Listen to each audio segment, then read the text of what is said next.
नमस्कार दोस्तों। स्क्रीन पर दिख रही ये तस्वीर सिर्फ बिखरे हुए जूते चप्पलों की नहीं है। ये जूते, ये चप्पल, ये सैंडल, ये स्लीपर उन बच्चों, छात्रों और युवाओं के हैं जो 20 जुलाई को अपनी आवाज बुलंद करने के लिए जंतर मंतर पहुंचे थे। ये लाठीचार्ज और आंसू गैस के गोले दागे जाने के बाद मची उस भगदड़ के गवाह हैं, जिनमें कई बच्चे, छात्र और युवा घायल हुए। सैकड़ों सैंडल, चप्पल, जूते इस बात की गवाही दे रहे हैं कि जान बचाने के लिए कैसे लोग भागे होंगे। जब पुलिस जंतर मंतर की प्रोटेस्ट साइट पर लाठियां बरसाने आई होगी, आंसू गैस के गोले दागने आई होगी। अगर हम इन तस्वीरों को जूम इन करके देखेंगे तो लड़कियों के सैंडल और स्लीपर भी दिखेंगे, बच्चों के छोटे छोटे जूते दिखेंगे। पता नहीं इन्हें पहनने वाली बच्चियां या बच्चों को कितनी चोटें आई होगी। कोई जान बचाने के लिए भागा होगा, कोई अपने साथी को संभालने के लिए रुका तो लाठियां खाकर भागा होगा, कोई ये सफरा तफरी में सब कुछ पीछे छोड़कर भागा होगा। कॉकरोच जनता पार्टी ने भगदड़ में छूटे जूते चप्पलों को इकट्ठा करके जंतर मंतर पर रखा है, ताकि इतिहास में दर्ज हो सके कि हजारों बच्चे जब प्रोटेस्ट करने के लिए जंतर मंतर पहुंचे थे, संसद मार्च के लिए जंतर मंतर पहुंचे थे, तो उनके साथ क्या हुआ था। पुलिस या बर्बरता की बहुत सी तस्वीरें बीते 72 घंटों में आपने देखी होगी। अपनी आपबीती सुनाते बच्चों, युवाओं को आपने देखा होगा।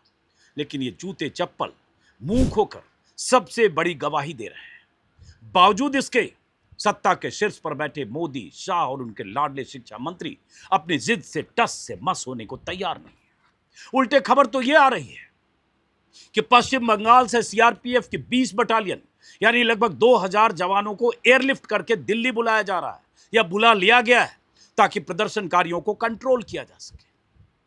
देश भर से लगातार दिल्ली आ रहे युवा, छात्र, 12, 14, 16, 18, 20, 22 साल के बच्चे अपनी मांगों से पीछे हटने को तैयार नहीं है और सरकार अपनी जिद छोड़ने को तैयार नहीं है। जंतर मंतर पर हैरान करने वाली ऐतिहासिक भीड़ जुट रही है। सुबह से रात तक जब मैं वहां उस भीड़ को देखता हूं तो सोचता हूं कि देश में एक इतिहास बन रहा है।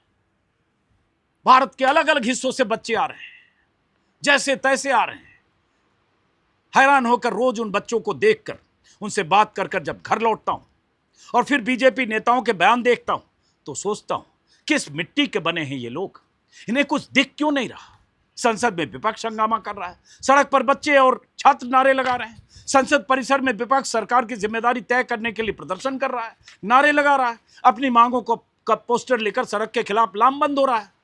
संसद परिसर से आज भी यह तस्वीर आई, धर्मेंद्र प्रधान के इस्तीफे के लिए मोदी पर दबाव बना रहा है। कल भी यही हुआ, आज भी यही हुआ, लेकिन सरकार कान में तेल डालकर जैसे बैठ गई है। सड़क पर हजारों बच्चे अपनी आवाज बुलंद कर रहे हैं। संसद से महज 1 किलोमीटर की दूरी पर हजारों बच्चे बैठे हैं, लेकिन इन्हें कोई परवाह नहीं है। खुद को बेफिक्र दिखाने में लगे हैं, नकली चिंता और प्राथमिकता जाहिर कर रहे हैं। कल भी दिल्ली के 16 मेट्रो स्टेशन बंद कर दिए गए थे, तब भी हजारों छात्र जैसे तैसे जंतर मंतर पहुंच गए। और आज भी खबर आई है कि जंतर मंतर से 5-7 किलोमीटर के दायरे में 16 मेट्रो स्टेशन को बंद कर दिया गया है। स्क्रीन पर आप उनके नाम देख रहे हैं, फिर भी बच्चे रुकने का नाम नहीं ले रहे हैं।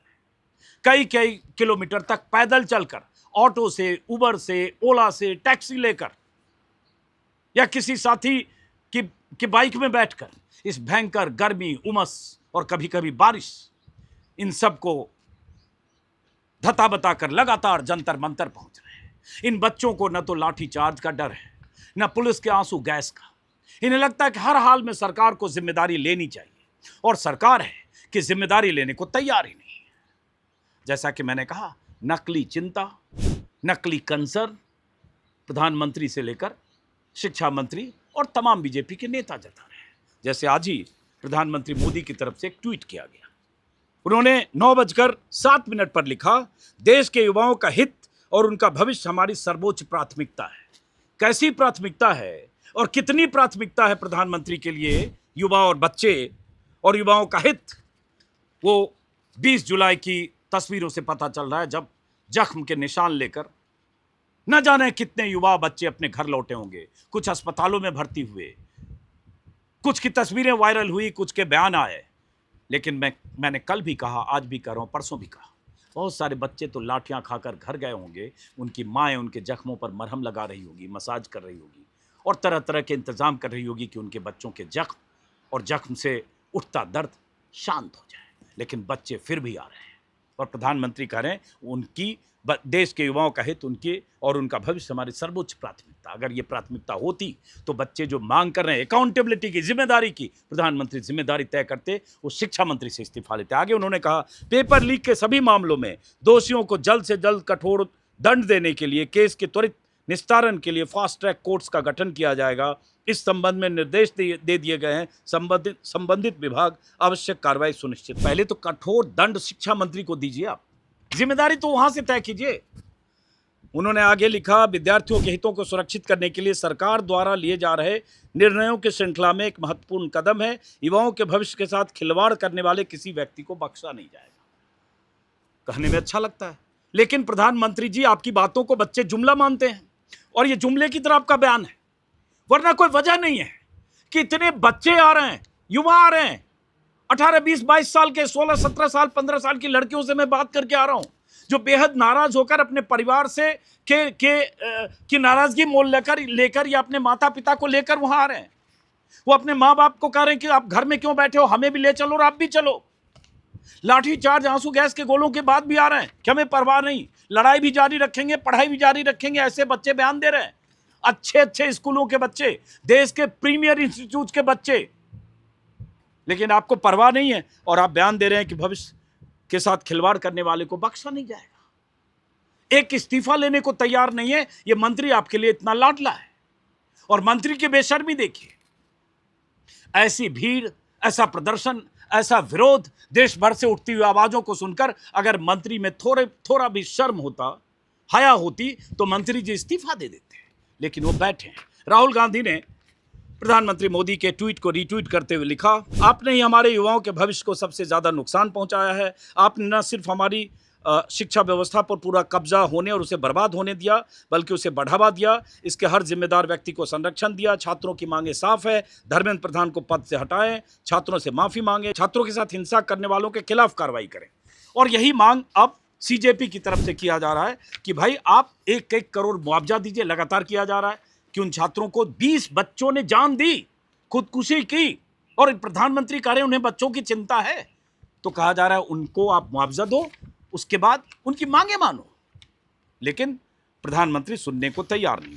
उसके बाद क्या हुआ, लाठीचार्ज और टीयर गैस, आंसू गैस के गोले तो आपने सुने, लेकिन कल हिंदू ने रिपोर्ट की थी और आज फिर हिंदू ने रिपोर्ट किया है कि किस तरह से पैलेट गन दिल्ली में चलाया गया 20 जुलाई को, जिसे दिल्ली पुलिस ने इनकार किया था कल कि गलत खबर है, फेक न्यूज है। लेकिन the Hindu, Indian express, the wire, outlook सब ने रिपोर्ट किया है कि दिल्ली में पैलेट गन का इस्तेमाल किया गया। जो पुलिस के साथ आरएएफ की टीम थी उसने पैलेट गन का इस्तेमाल किया, लोग जख्मी हुए, जिसका इस्तेमाल किसी जमाने में कश्मीर में होता था 2016 में, और उसके बाद किसानों के एक प्रदर्शन पर भी हुआ था।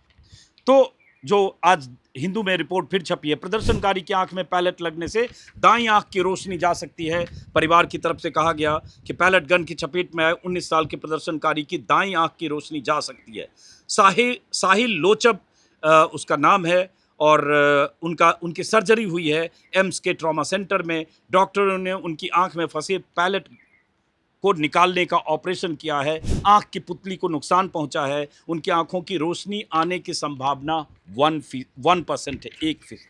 और साहिल लोचब दिल्ली विश्वविद्यालय के स्कूल ऑफ ओपन लर्निंग के छात्र हैं, पुलिस में ही भर्ती होना चाहते हैं। उनकी मां ज्योति ने बताया कि वो सोमवार से पहले भी सीजेपी के प्रदर्शन में गया था, सोमवार को फिर गया क्योंकि उसे लगा कि वहाँ जाना ज़रूरी था। वो हमेशा पुलिस अधिकारी बनना चाहता था और उसके बाद डिस्टेंस लर्निंग कोर्स कर रहा है। और साहिल के दोस्त ने बताया कि उसे सीधे आंख में चोट लगी। इसी में हिंदू की रिपोर्ट में बताया गया है कि 20 जुलाई को प्रदर्शनकारियों के खिलाफ पैलेट गन, जिसे तकनीकी रूप से पंप एक्शन गन कहा जाता है, का इस्तेमाल किया गया है। एक और शख्स जिसकी खबर मैंने भी दिखाई थी, शेख इरशाद मंसूरी, हिंदू ने कल रिपोर्ट की थी, लेडी हार्डिंग मेडिकल कॉलेज में सर्जरी हुई, उसके आंख के नीचे धातु का एक पैलेट फंस गया था, उसके निकालने के लिए ऑपरेशन किया गया।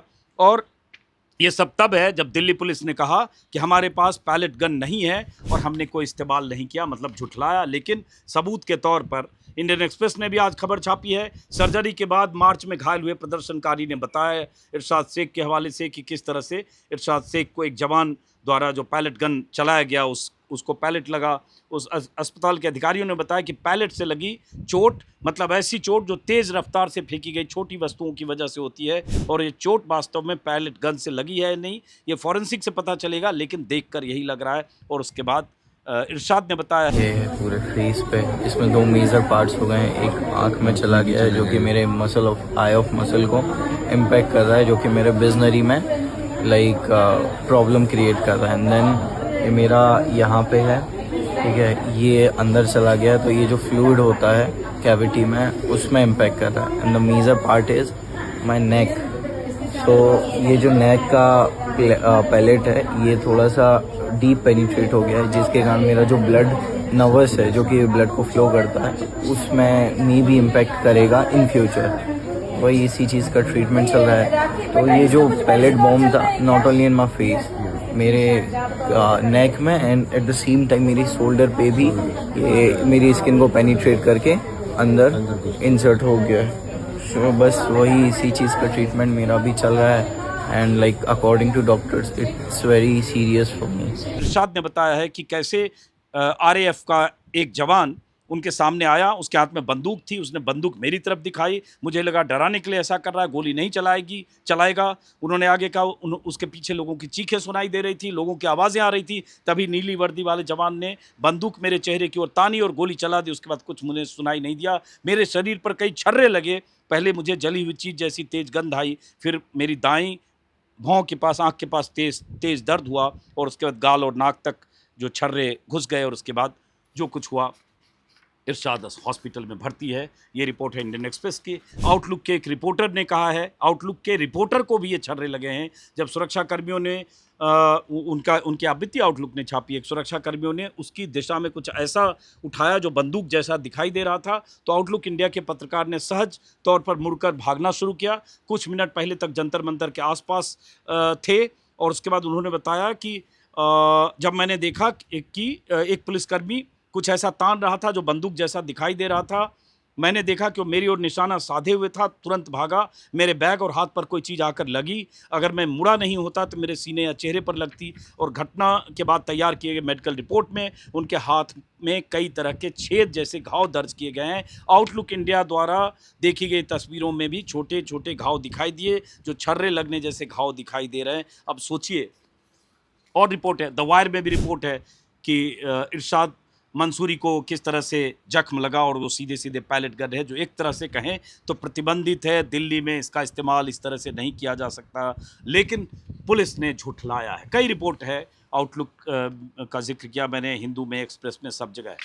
ये सब ऐसी खबरों के बाद, पुलिस की बर्बरता के बाद ये भी हुआ कि जब सुप्रीम कोर्ट में चीफ जस्टिस ऑफ इंडिया की अदालत में वीडियो देखने का उनसे अनुरोध किया गया, याचिकाकर्ता के वकील की तरफ से, कि पुलिस ने इस तरह से बर्बरता की है माय लॉर्ड, तो चीफ जस्टिस ने कहा गुरुवार को, हमें वीडियो में कोई रुचि नहीं है, हमारे पास देखने का समय नहीं है, हमारा समय बर्बाद मत कीजिए। ये चीफ जस्टिस ऑफ इंडिया कह रहे हैं, सूर्यकांत, वही सूर्यकांत, उन्होंने ही बयान दिया था, कॉकरोच कहा था, पैरासाइट्स कहा था, और उसके बाद कॉकरोच जनता पार्टी बनी और देश भर में जो बवाल हुआ, उसके सूत्रधार जनक चीफ जस्टिस सूर्यकांत हैं, उनके बयान है। और वो उस वीडियो को देखने को तैयार नहीं है, जो वीडियो सबूत के तौर पर दर्ज है कि किस तरह से बच्चों के साथ ज्यादती हुई, बच्चों पर लाठियां और आंसू गैस ही नहीं, पैलेट गन से लोग घायल और जख्मी हुए।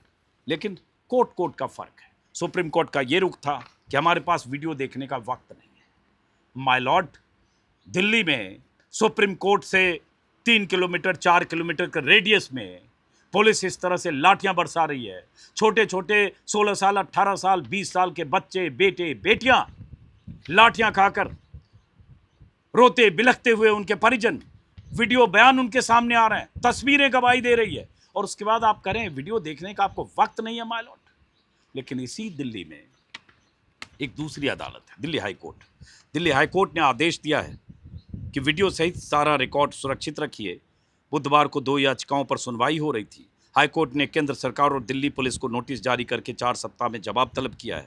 चीफ जस्टिस डीके उपाध्याय की बेंच ने निर्देश दिया है कि सीसीटीवी फुटेज और घटना की वीडियो रिकॉर्डिंग सहित पुलिस कार्रवाई से जुड़े सभी रिकॉर्ड सुरक्षित रखे जाएं। और क्या हुआ हाईकोर्ट में उसके बारे में विस्तार जानकारी है, लेकिन अगर मैं उसे विस्तार से बताऊंगा तो वीडियो लंबा होगा। लेकिन इसको लेकर हाईकोर्ट का रुख कम से कम एक संतोषजनक तो देखा कि उन्होंने अधिकारियों से कहा कि सभी रिकॉर्ड रखिए, और इसके लिए उन्होंने बल्कि ये भी कहा न्यायमूर्ति डीके उपाध्याय और तेजस करिया की पीठ ने कि याचिकाओं में लगाए गए आरोपों को कुछ अलग अलग घटनाएं कहकर नज़रअंदाज नहीं किया जा सकता। कोर्ट ने कहा कि दिल्ली पुलिस की तय मानक प्रक्रिया एसओपी के अनुसार सभी संबंधित रिकॉर्ड सुरक्षित रखें। याचिकाकर्ता की ओर से कहा गया था कि ऐसे वीडियो मौजूद हैं जिनमें सादे कपड़ों में कई लोग लाठियां, कील लगी लाठियां, इलेक्ट्रिक बैटन और पैलेट गन लिए दिखाई दे रहे हैं, और ऐसा कोई सबूत नहीं है कि मार्च में शामिल लोग हिंसक थे। पुलिस ने बल प्रयोग किया, और जिस तरह से किया, अगर भीड़ नियंत्रण से बाहर हो जाए, हिंसक हो जाए तो निपटने का एक तरीका होता है। बल प्रयोग की कोई चेतावनी नहीं दी गई। महिलाओं के साथ बदसलूकी की गई यही याचिका में कहा गया। और ऐसी तस्वीरें लगातार आई कि सिविल ड्रेस में लोग जो पुलिस वालों के बीच थे, भाड़े के गुंडे थे या बिना वर्दी के गुंडे थे, लेकिन उन लोगों ने लाठियां बरसाई। बहुत सारे लोगों ने शिकायत की कि उन लाठियों में प्लास्टिक की लाठी थी, छड़ी थी, जो भी थी, उनमें कीलें भी लगी थी। ये सब हुआ दिल्ली में, और माइलॉर्ड को देखने और सुनने की फुर्सत नहीं है। बहरहाल फिर से जंतर मंतर आज दिन भर, कल भी रहूँगा जब तक ये प्रोटेस्ट चलेगा।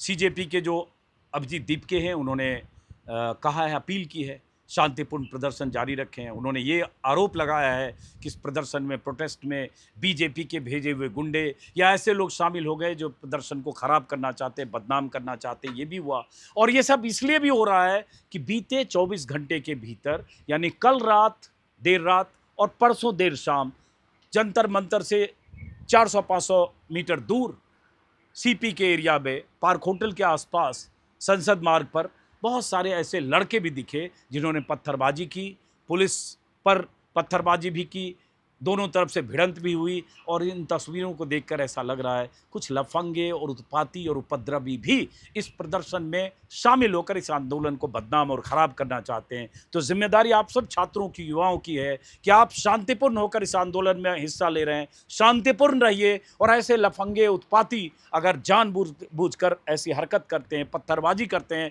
आपके आंदोलन को कलंकित या बदनाम करने की साजिश का हिस्सा होते हैं, उन्हें आप हटाइए, अलग कीजिए, उन्हें पकड़िए, उन्हें पुलिस को सौंपिए, ताकि आपका आंदोलन बदनाम ना हो सके। कोशिश ऐसे वक्त में सरकारों की, सिस्टम की यही होती है कि बस एक मौका मिल जाए, एक मौका मिल जाए पुलिस पर पत्थरबाजी करते हुए लोगों को कहीं से जमा करके, जुटाकर। पत्थर कहाँ से आए, इसको लेकर भी बहुत सारे सवाल हैं।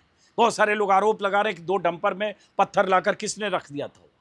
लेकिन एक तस्वीर कहीं न कहीं पुलिस को मौका दे देती है, एक ऐसी घटना पुलिस को मौका देती है कि वो बल प्रयोग करे। ऐसा मौका पुलिस को ना मिले, सरकार, सिस्टम को कहने का मौका ना मिले। इसलिए आप सबकी जिम्मेदारी है, सतर्क रहिए, सजग रहिए। बहुत शांतिपूर्ण ढंग से आप लोग आंदोलन कर रहे हैं, करिए, ये आपका हक है, लोकतांत्रिक हक है। लेकिन अपने बीच उस भीड़ में लफंगों की भी पहचान कीजिए। ऐसे लोग आपके इस प्रदर्शन में शामिल हो रहे हैं, होंगे, उनका मकसद कुछ और होगा। फिलहाल नमस्कार।